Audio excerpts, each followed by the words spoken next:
Welcome to StopFake, the place where we set the record straight on disinformation about Ukraine. I'm Marko Suprun with our latest roundup of the Russian alternate reality. Our stories this week include the G20 admits Kyiv is violating the Minsk agreements. Polish ambassador advocates Yugoslav scenario for Ukraine. Half of Ukraine's retirees to lose their pensions because of the IMF. And a quarter of Ukrainians consider themselves Soviet citizens. So let's get to it. Russian site Ukraina.ru published a story claiming that the leaders of France and Germany feel Ukraine is not complying with the Minsk agreements, the peace deal between Ukraine, Russia, and Russian-backed proxies signed in 2015. The story is based on a quote from Russian presidential spokesman Dmitry Peskov and has no quotes or direct references from Chancellor Merkel or President Macron. During a working breakfast that Merkel, Macron, and Putin held during the recent G20 summit, Peskov said the three concluded that Kyiv is not carrying out the Minsk Accords. Peskov then presented his own opinion as the view of the French and German leaders. Quote, "The Minsk Agreement contains a list of political steps that Kyiv must fulfill, and Kyiv is not doing this." But neither Chancellor Merkel nor President Macron made any statements even remotely similar to what Peskov claims. Progress has been very, very slow, with stagnation in some cases, relapses in others. "We didn't gloss over the situation," Merkel said. Macron also pointed out how complicated the situation in the Donbass is, which is why negotiations must continue. Now, Moscow regularly accuses Ukraine of not adhering to the Minsk agreement, while refusing to carry out its commitments under the accords, like withdrawing heavy weapons and restoring Ukraine's control over the eastern border. Despite considerable evidence of Moscow's troops and weapon support for the separatists, Russia denies that it is a party to the conflict in the Donbass.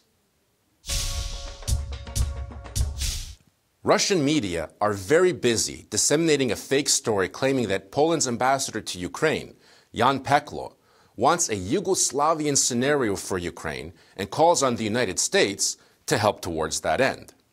In an article menacingly entitled "Warsaw is Ready to Divide the Ukrainian Pie," Russian site Ukraina.ru, a prolific disseminator of disinformation and fakes, claims that Ambassador Peklo has proposed to the U.S. that a Yugoslavian scenario be implemented in Ukraine.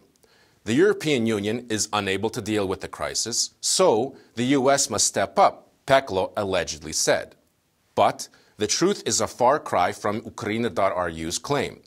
Ambassador Peklo, in an interview with the Ukrainian weekly Focus, said that the Minsk and Normandy formats dealing with the conflict in the Donbass are not working, and other solutions should be considered. Peklo points out that the war in Yugoslavia only ended with the intervention of NATO and the United States. Including NATO in the Donbass conflict resolution could lead to even greater confrontation, Peklo says, and points out that without the United States, it will be very difficult to achieve peace in this region. Now, Ukraina.ru draws a completely false conclusion from Peklo's words and announces that the Polish ambassador aims to divide Ukraine following the Yugoslavian pattern.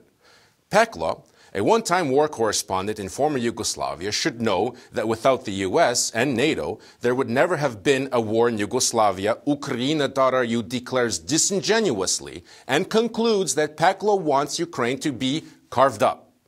Ukraina.ru fails to mention that Peklo points out that Russia was an informal side in the Yugoslav war and that the initial leader of the Russian separatists in the Donbass, Igor Girkin, participated in the war in Bosnia-Herzegovina and was an advisor to Serbian generals Ratko Mladic and Radovan Karadzic. Last week, Russian news agency Lenta.ru announced that because of IMF reforms, 50% of Ukrainians could be left without pensions. An end to state pensions will be the result of Ukraine's cooperation with the IMF, predicts Kirill Yakovenko, a trader with the Allor brokerage company based in Moscow.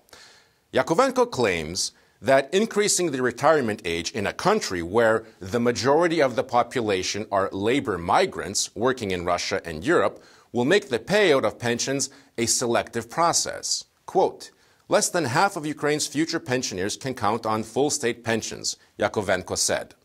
However, Yakovenko's prognosis is filled with fallacies, inaccuracies, and outright lies.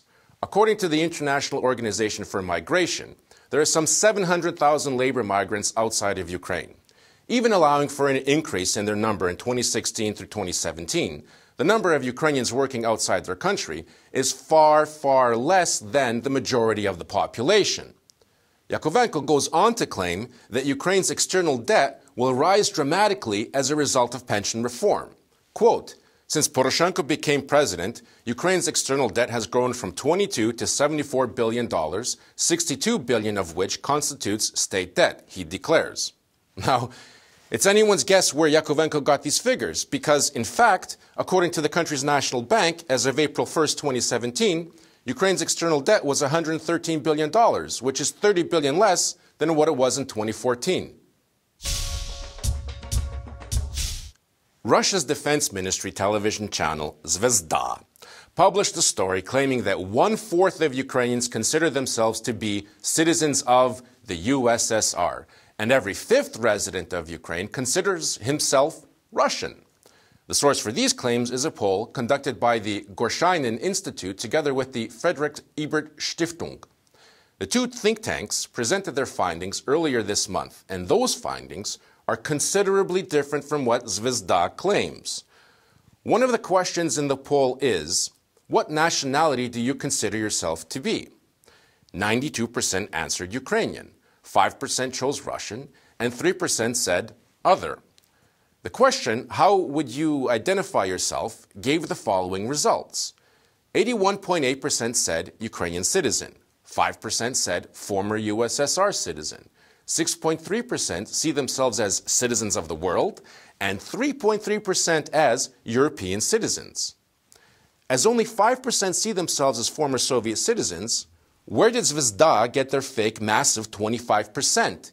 Well, they did it by cynically manipulating the answer to the question, how would you identify yourself, which was broken down by nationality, Ukrainian, Russian, or other, age, and place of residence.